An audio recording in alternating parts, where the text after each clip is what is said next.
Hello guys, hope you're all keeping well. I am Sahid and I welcome you to visit Pathfinders. If you're new here, we're glad to have you as we largely discuss how you can migrate to the world's main economies, such as the United Kingdom, the US, Canada, Australia, New Zealand, the European Union, among other countries. And this is for the purposes of work and study. If that interests you, please like and share our videos and hit the notification button so you can have all the new videos come straight to you. So, and to all our returning subscribers, welcome back and we thank you for being there always. So today we shall be discussing the Australian Capital Territory Skilled Migration Program. Australia is the largest country by area in the Oceania region, the world's sixth largest country. Australia has got a population of about 27 million, and Canberra being the nation's capital, while the most populous city and the financial center being Sydney. Canberra is the capital city of Australia and it is located in this territory. So the ACT is actually located in southeastern Australia within the state of New South Wales. So the territory actually hosts headquarters of all the important institutions of the Australian government. So the Australian Capital Territory, the ACT government, has the flexibility to address skill shortages and labor market needs in the territory. And this they do through the state and territory nominated stream of the Australian Migration Program. The Australian government allocates the ACT a fixed number of nomination places each financial year. 2023-2024 allocation has now been made. And the ACT is looking to hold its next invitation round before the 16th of October 2023. The various migration programs available include the Skilled Nominated Subclass 190 visa, as well as the Skilled Work Regional Provincial Subclass 491 visa. So the Subclass 190 is called the State Skilled Nomination Visa, and this visa actually lets an individual or let a worker with the skills required to live and work permanently in Australia. So this individual would also be allowed to enroll in the Australian Public Health Care Scheme, which is referred to as Medicare. Such individual would also have to commit to the state that nominate him or her for some 2-year period from when he or she has made a permanent move to Australia. So the subclass 491 is actually called the Regional Provincial Visa. This is a provincial 5-year visa. It is for skilled workers who want to live and work in a regional area of Australia. So you can apply for a permanent residency after a 3-year period from the time your visa was granted. I'm looking at the website. So the skilled migrant program, we would see here that we got 1,200 nomination places, and that is the allocation for 2023-2024. So they got 600 places for the 190 visa and 600 for the 491 visa nomination.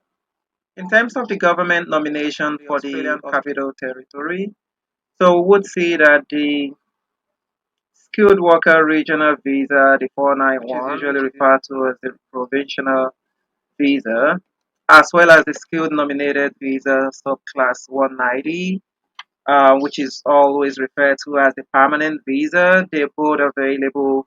So we got both the 491 and the 190 visas available in this province.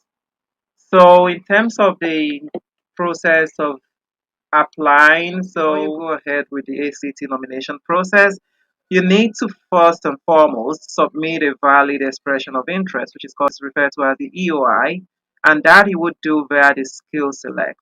So the skill select is an online application process that is administered by the Department of Home Affairs, and that you would have to do strictly online, do your application. Provided to apply for the ACT nomination, then you must continue to meet the Department of Home Affairs visa criteria until your application for the ACT nomination has been assessed. So the pathway for both 491 and the 190 nominations vary slightly. And for those that are overseas, that are not within the shores of Australia, you've got a separate process that you need to go through entirely. So you would need to follow certain paths. In terms of the skill select thing for the EOI, that is the expression of interest, you would have to do that via this page, and you would be doing your start and EOI. And that is where you will be getting started. So and remember that the Skill Select is an Australian government online application system for professionals wanting to express interest in applying for a skilled migration visa to live and work in Australia. So through the Skill Select, the Australian government and the state, as well as the territorial government, are able to invite a number of skilled workers to make visa applications. Looking at the 190 nomination, so the 190 nomination criteria, remember that the 190 visa has a 2-year commitment clause. If you're nominated by the ACT government to apply for a 190 visa, you must live and work in the ACT, that is the Australian Capital Territory, for at least 2 years from when the visa has been granted. And that is usually counted from the date of arrival in Canberra. There are so eligibility criteria that you need to look through, and in terms of that, there are overseas applicants eligibility criteria, and in that for the 190. So if you want to apply for the ACT nomination for skilled regional work visa or the subclass 190, as an overseas applicant, you need to follow and meet certain criteria. You would need to meet the Department of Home Affairs criteria, as well as the nominated occupation, so which means your nominated occupation on the latest ACT critical skills list. So that we'll be getting to shortly. So you also have the relevant overseas work experience, which is deemed to be at least 3 years full-time work experience. So also your English would have met the Department of Home Affairs requirement for proficient or superior English language proficiency, unless your nominated occupation is that of a chef or has an ANSCO skill level of 3 to 5. So I remember that the ANSCO is the Australian and the New Zealand standard classification of occupations. So you would also have to meet the Act employability. So it means that you would have researched the ACT labor market, and you're satisfied that you're employable in Canberra and that your background is relevant to the ACT economy. So you would also be committed to live in Canberra. So also your settlement fund, make sure that you have access to sufficient money to fund your migration and settlement in Canberra. And there is a service fee of $300 as well. So for the 491, that is also, so the 491, you would also have to follow the same protocol work in regional Australia. So you must be nominated by state or by territorial government. The nomination triggers the visa invitation from the Department of Home Affairs. So you would also have to follow the overseas applicant eligibility, which is similar to that of the 190. And in terms of the score calculator, so you would have this tool for you to be able to do your score calculation. So if you have previously lived or visited the ACT, so you would be clicking whatever. So I'm using this as an example as not applicable. So nominated occupation, if it is on the list of the critical skills, then you do a yes, and that gives you that score. If your proficiency superior is classified as superior, then you get a 15 point on that. So if you're not married, for instance, it's not applicable, then you would have no score for that. So also, if you got a job offer if you got a job offer in the ACT, then you would have a score there. But if you don't, then that's fine. Also, the relevant work experience, and that is if you got, say, for instance, 8 to 10 years work experience, that is 20 points. If it was different, then it would be a different.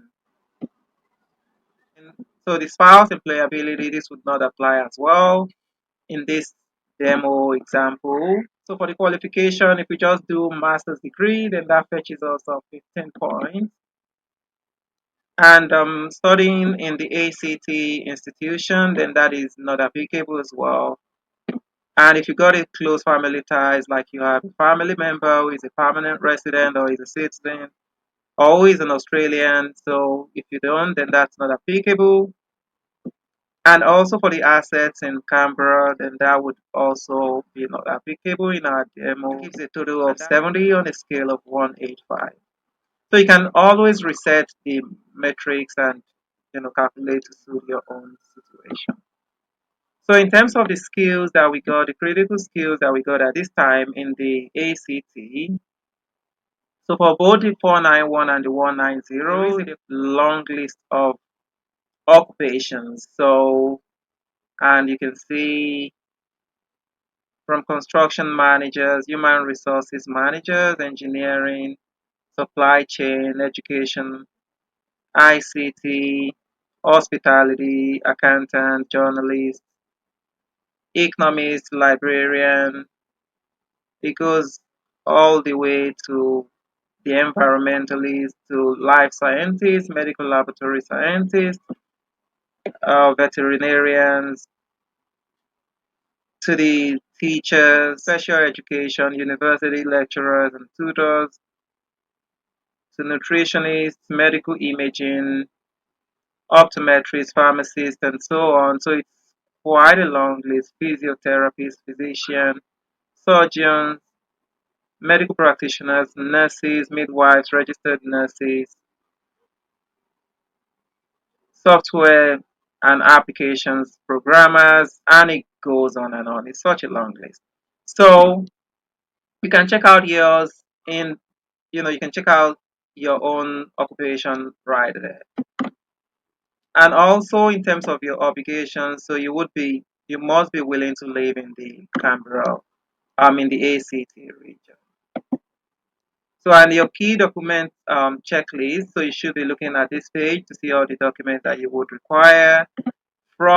It ranges from the biodata page of your passport to the resume to your English proficiency, among others. Check out the checklist details right on this page.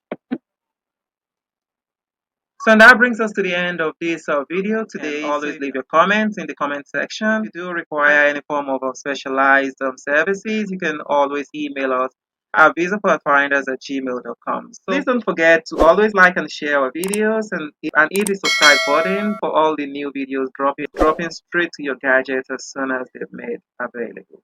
Thank you very much. Catch you some other time and see you soon again.